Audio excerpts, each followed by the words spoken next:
When you're falling through the air at 100 miles an hour, a life or death emergency can arise in an instant, and there may not be enough time to solve it. A team of stunt divers helped us reconstruct the daring decision of a moment that changed the course of a life on Good Friday of 1987.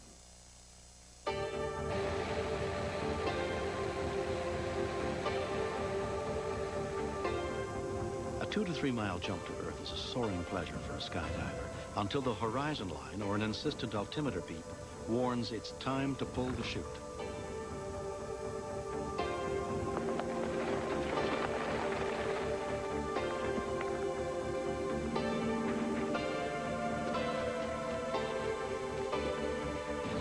On April 18th, in the crystal clear desert air of Coolidge, Arizona, hundreds of skydivers from all over the country had gathered for what they call an Easter boogie.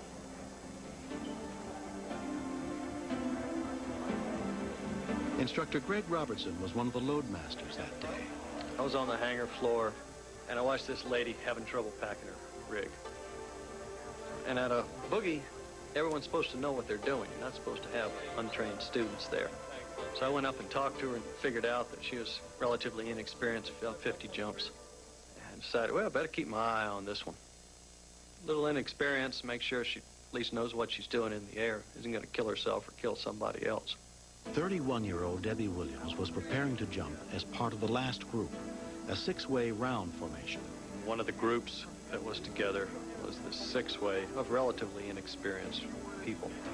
I was acting as the load master and spotter for the aircraft. The formation that they had planned was well within the experience level of that group. They were all going to join hands, forming a circle, break apart, each do a 360-degree flat turn, and rejoin their hands. Until their parachutes open, skydivers fall at speeds of over 100 miles an hour. Even when jumping from as high as 13,500 feet, like Debbie's group, a diver has less than a minute and a half to safely maneuver into formation before the chute must be opened. Come on. Tighten up. Tighten up.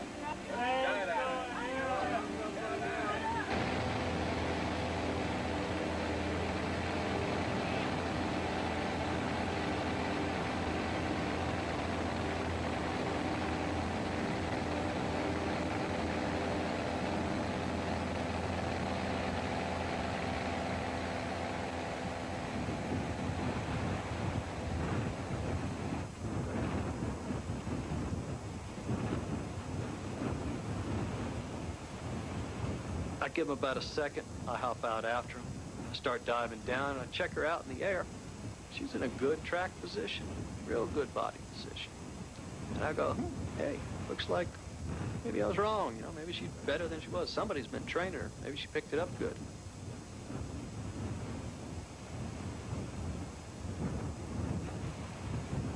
And I set up about, 70 feet out from this three-way that's already built. I'm watching these people go in. Now watching Debbie, she starts orbiting. She's not making it in. She's gotten down there, but she's not making it. She's just orbiting around. All of a sudden, this other dude runs into the formation, hits it, funnels it out, and they drop down a couple of 100 feet below us.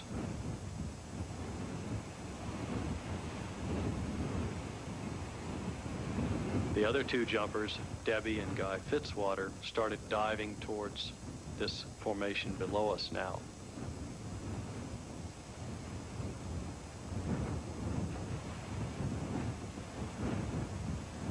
I look up and I see Debbie trying to get on down there, and I guess she's not watching really where she's going. The impact was as great as a 50-mile-an-hour car crash. Debbie was knocked unconscious. She turns into a rag doll on her back, starting to spin, and starts accelerating away from me. Where we've been doing probably 110 miles an hour, she's probably accelerated up to 130. Guy got initially knocked over and then righted himself. So I decide, well, she needs help, and I go into a no-lift dive trying to get up to about 200 miles an hour.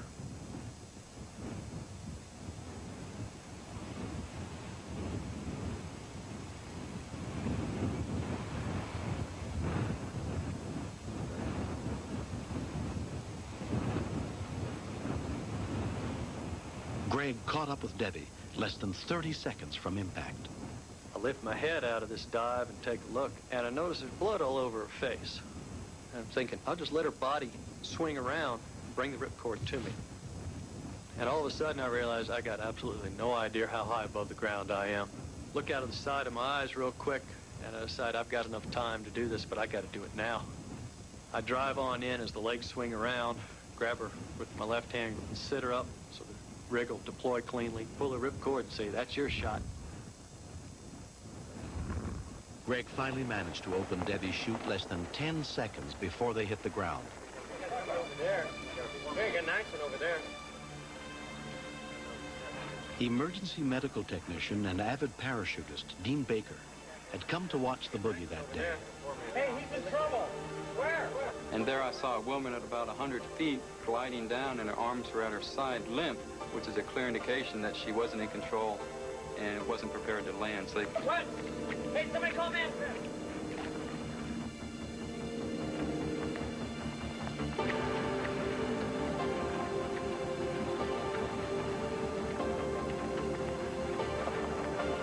Already unconscious and heading for an uncontrolled landing, Debbie was going to hit very hard.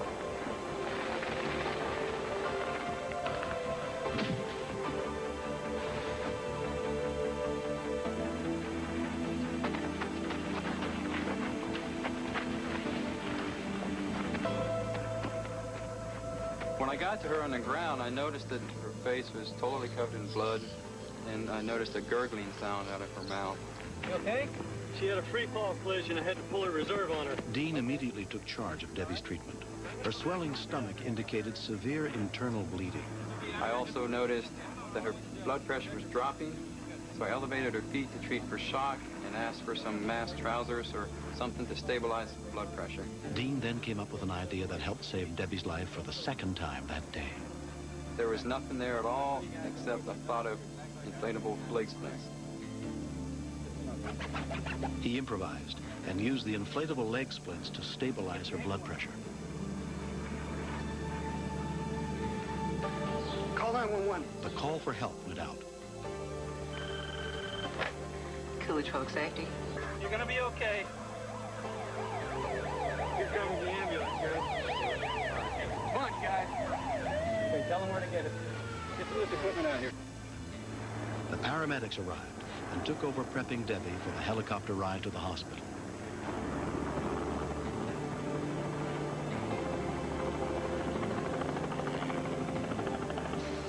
Debbie was rushed to the hospital semi-conscious, where it was discovered she had sustained broken ribs, a lacerated liver, and a punctured lung, and was in shock from the loss of blood. Without the quick thinking of both Greg and Dean, Debbie would not have survived. Everybody tells me I'm a hero. By the definition that I heard, I saved somebody's life, I'm a hero. I'm a hero. I simply do what I feel is necessary. As far as I'm concerned, he did put himself in danger because he was thinking about saving my life rather than pulling his own parachute. If Gregory hadn't been there that day, I would be dead now. I would have bounced. 2 years later, Debbie is married. She and her husband, Bill, live together in Hawaii, where she's a teacher. I'd like to make another jump this weekend, and I don't believe that if I skydive, I'll have another accident. What are the chances of it happening, 2 times to the same person?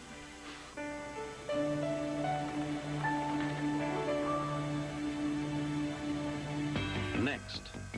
As I'm walking towards the back, the stock boy walks out real stiff. He must have had a gun because of the look on the stock boy's face. All right, everybody down!